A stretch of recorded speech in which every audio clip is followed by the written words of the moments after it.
possibility that you look at me differently, love. Ever since the first moment I spoke your name. Hello and welcome back to my channel. I'm your girl. Can I be your best friend? Your one and only bestie. Okay, you probably got a bestie, but I just want to be your best friend too.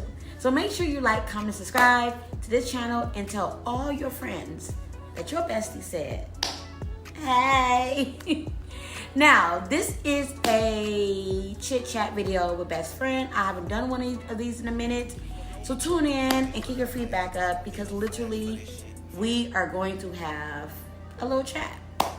Now, this video right here is all about getting out your head. Now, oftentimes we allow the enemy, people, and our current circumstances to dictate how we feel and who we are. And I'm gonna tell you something. For a person who have suffered from depression and anxiety most of her life, I understand. I understand being in your head is easier said than done. And I'm gonna be honest with you. Your bestie is one of the people that I'm not gonna tell you, get out your head or don't be sad or don't be mad because you have the right to. It's an emotion and it's a valid emotion. But what about if when you're so far in your head that you find yourself pushing people away?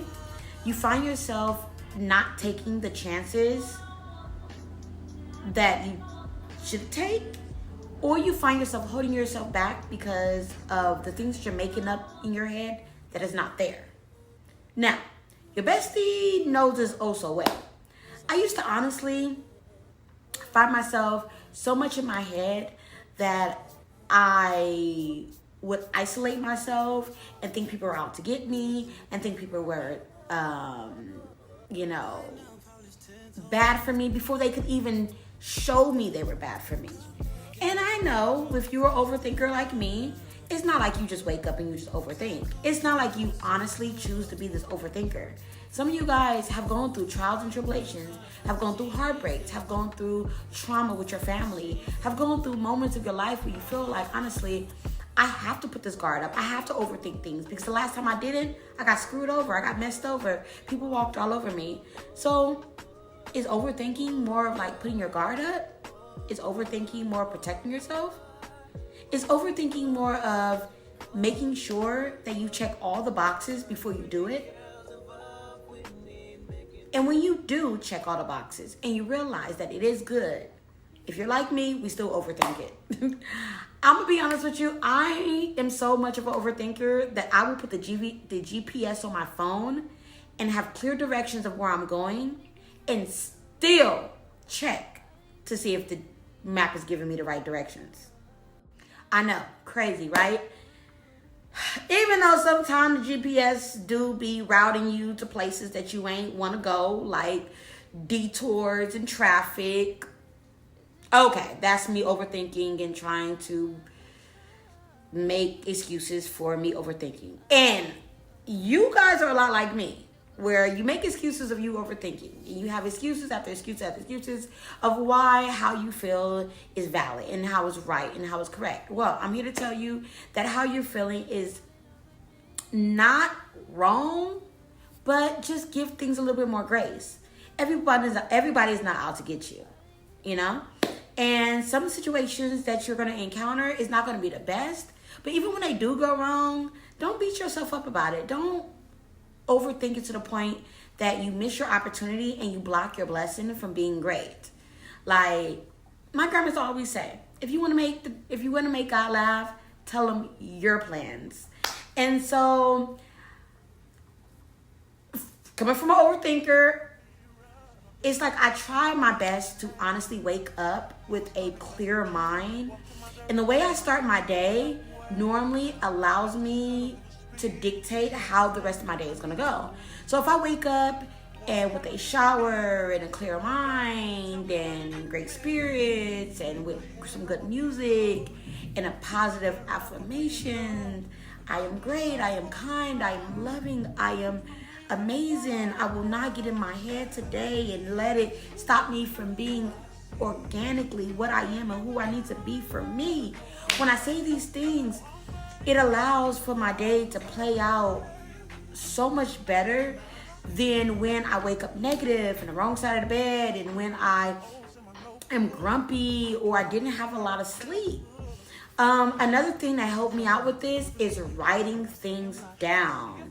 Yes, besties, you heard what I said. Write out your day, whether the night before or first thing we wake up, or over some coffee.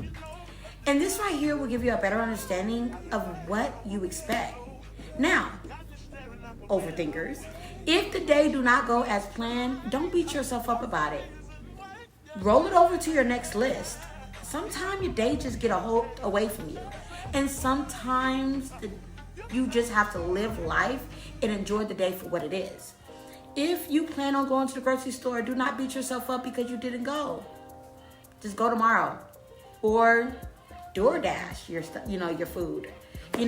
Just do not sit there and always feel like you are the issue, you are the problem, or everybody else is the problem, and that's the reason why things always go wrong.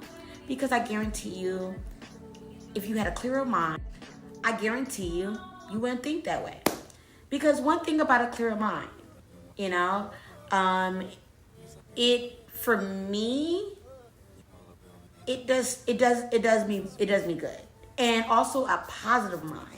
Because one thing about being an overthinker, we're already thinking things are gonna go to bad. We're already thinking the worst before it happens. We already have this what if mindset. Like every overthinker have this what if mindset. What if this doesn't happen? What if he cheats? What if this doesn't work out? What about if I cook this new dish and it doesn't come out good? What if it fails? What if I drive here and I get a flat tire? Like, we're already thinking of all these things that could go wrong instead of thinking, what if I drive there and it goes great? My grandmother used to say this to me. She would say, if you're always overthinking the bad things, do you at least give God the glory when things do go good? It's one of those things where people always think about the negative things that could happen, but they never praise and give acknowledgement of the good things that do happen. For an example, I remember I encountered my first crazy thunderstorm flood in Dallas. It was a couple months ago, and I was nervous. It's all outdoors. My daughter was at school, and it was time for me to pick her up. I get in the car and it's raining like cats and dogs. No, it's helling, you guys. Yes, helling. Now, not the normal hell that I've experienced in the past. We're talking about it's hitting my window pretty hard. Everything in my spirit told me to sit still and wait. So I called my daughter's school and I got the front desk lady, and I told her I am nervous, I'm scared. The water is crazy high, and I don't think it's a good idea that I should move my vehicle at this point. She tells me, I don't care what you do, make sure you get here because the pickup is at this time and that's where you need to be. Do you have anywhere else somebody can pick her up? I said, well, no. She said, well, I'm gonna call somebody on the emergency contact. I said, what's her dad? He said, well, I'm gonna call him. I said, he lives all the way in California. Goofy? Okay, I'm sorry. I shouldn't have called her a goofy, but you know what I meant. So I get in the car, I'm crying, I'm driving, boom, my car gets into a flood, literally. I back out of there pretty quickly. This truck pulls behind me and he says, you need to get to a safe spot and park your car and don't drive it for a mile to not mess up your engine. So I instantly start panicking. Overthinking is now taking over. Oh my God. What about if my car is going to be messed up? What about if this? What about if I don't get my daughter, I don't pick up my daughter? What about if, they call the cops because I can't pick her up? Everything I'm feeling right now is valid. But it was something inside of me that said, calm down. I literally inhale, I exhale, and I thought to myself, I'm gonna have no choice but to wait. I call the school again, and she once again gives me a very snappy attitude. We talking about snappy, like, baby, why are you working in the front office at an elementary school with that attitude? But carry on. So after I got the phone with her, I start crying because my feelings are hurt, but I gather myself again, and I said, calm down. I see this car pulled into the carport in front of me. I get out the car and I run to the car, and I say, can you help me? And he looks at me and he goes, what's wrong? I said, you have a truck. My car just, pretty much almost floated away. I need to get my daughter. I don't know what to do. He says, don't worry about it. Let me move my tools, get in the car. Let's pick up your daughter. Like, I promise you're going to be fine. You're going to be great. I'm going to get you and your daughter back home. I promise you that. I said, thank you so much. And boom, shakalaka. We picked up my daughter. My daughter got in the car. And the next day, I didn't drive the car. The following day after that, I started the car up. The check engine light came on. I drove it to where it needed to go. The good thing about it is the car didn't get any water damage. It literally, I think the water popped on one of my spark plugs. I had to change the spark plug and my ignition coil, and mission accomplished. The moral story is, and I instantly thought, oh my God, the check engine light on, it's gonna cost me tons of money, and it did. Moral story is, overthinking can honestly stress you out, spark your anxiety, even put you in depressive state, because we're thinking of the what ifs before it even happened. Instead of, what I'm learning to do is just say, you know what, God, I trust in you. I allow whatever is wrong or whatever needs to be done, I will handle it when we get there. And that's how I've learned to live my life. Even though I'm not gonna say that I don't overthink things. I'm just saying I'm learning to deal with it so much better. Now, for some of you guys, think about it. The last time you overthought something, and when you calm down from it, you realize it wasn't as bad as you thought. Think about that. This video is not gonna be a long video. I just literally wanted to tap on to my overthinkers out there, to let you guys know that you're not alone. To let you guys know that honestly, when you're going through this stage of overthinking and hyperventilating and in your head and already counting out sometime your blessing before it even came to you, just to know, inhale and exhale. One thing about life is God already got this thing called life figured out for us. We literally just have to get in the car and just drive. And sometimes when you get on a detour, you have two options. You can either sit there and figure it out, inhale and exhale, and figure out another route to go, or you can honestly weather the storm.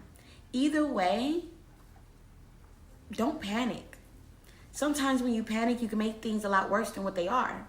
Sometimes when you overthink, you can make situations that are meant to be beautiful or have a beautiful outcome to be very stressful. And then you'll be laughing later and saying, oh my God, I stressed over nothing. Just remember that everything that goes wrong in our life is not meant to be bad. Sometimes that is just a trial and tribulation that we actually have to go through. And like I said before, think about some things that you've been through and some moments that you overthought it, and when you honestly processed it, it wasn't as bad as you thought. Like I said, this thing called life is going to hit you in so many directions. And imagine always overthinking everything, and then realizing that if you just go with the flow and you don't overthink it, and you just realize that things are a test, then negative, then honestly we can get through this thing. Your best friend do believe in you, and I want you to believe in me, and your bestie gonna pray for you, and I want you to pray for me. It's something I struggled with as a kid. Overthinking. Do people love me? Do people care? Am I ever gonna be successful? Am I ever gonna be great? Am I ever going to, be able to have children? Am I ever going to, do what I want to do and do what I love to do? And a lot of these what ifs as a kid, I stressed myself so bad about it. And a lot of it came true. I got what I wanted. I just had to live this thing called life to figure out the what if. Once again, remember, inhale and exhale. You got this. Your bestie believe in you. Make sure you like, comment, subscribe on this video, and make sure you check out some more of my chat videos. I love you guys. See you later. I've been watching you from afar, long as I can remember. You're all a real man can need, never just for me. This is love. This is more than a crush. White nail polish 10 toes.